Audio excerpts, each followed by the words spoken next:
Буквально месяц назад началась очистка русел городских рек Гариквара и Адзапш. Очистительные работы не успели завершиться, как на столицу вновь обрушились ливневые дожди. В результате старые подпорные стенки рек упали в воду, создали заторы в руслах, и вода вновь вышла из берегов и затопила всю округу. Сейчас госкомпания «Абхазберегозащита» проводит очистительно-восстановительные работы русел рек Гариквара и Адзапш. Конкретно сейчас это, так скажем, большая вода принесла очень много деревьев, и вот в районе военкомата железнодорожный мост, там есть на грузовую площадку мост, центральный мост, принесло большие деревья вместе с корнями.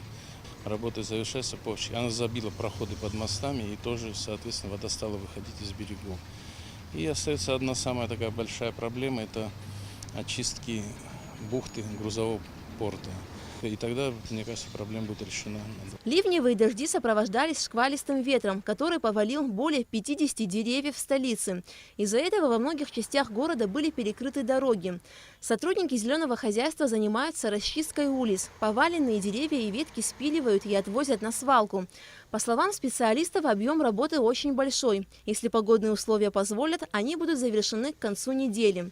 Также водные потоки, вышедшие из рек Гариквара, Адзапш и Сухумка, принесли много гравия и ила на городские улицы. Сейчас идет их расчистка. Работы проводятся поэтапно. Начали с улицы Ленина, с набережной Махаджиров, Званба. И все на Эшба тоже люди у нас стоят.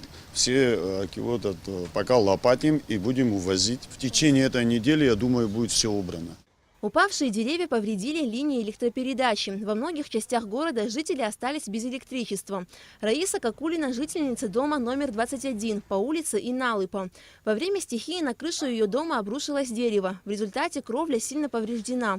Также сильный ветер повалил линию электропередачи. И уже вторые сутки Раиса Какулина без воды и света. После ремонта дом весь затопленный. Вот.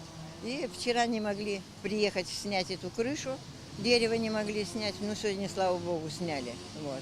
Ну, воды нету, и ток поступает еще, сняли провод, этот столб бетонный, а на нем провода были белые. И вот они сейчас лежат и все равно бьют, имеют. Может еще ударить кого-нибудь, не дай бог. Сотрудники СУЭС проводят работы по восстановлению поврежденных линий электропередачи. Уже к вечеру среды они обещают полностью восстановить электроснабжение в городе. Значит, в район интерната у нас большой район остался без света. Значит, в парке напротив музучилища упал огромный эвкалипт, сломал нам 2 высоковольтные опоры. Там проходили 2 центральных федера, которые запитывали центральную часть города. На сегодняшний день с утра работают бригады. Я думаю, к вечеру значительная часть повреждений будет устранена, и наши абоненты получат электроснабжение. Между тем, синоптики предупреждают, что 31 августа столицу вновь ожидают ливневые осадки и шквалистый ветер, и просят жителей без надобности не выходить из дома и воздержаться от дальних поездок. Алика Трапш, Саида Гухава, Абхазское телевидение.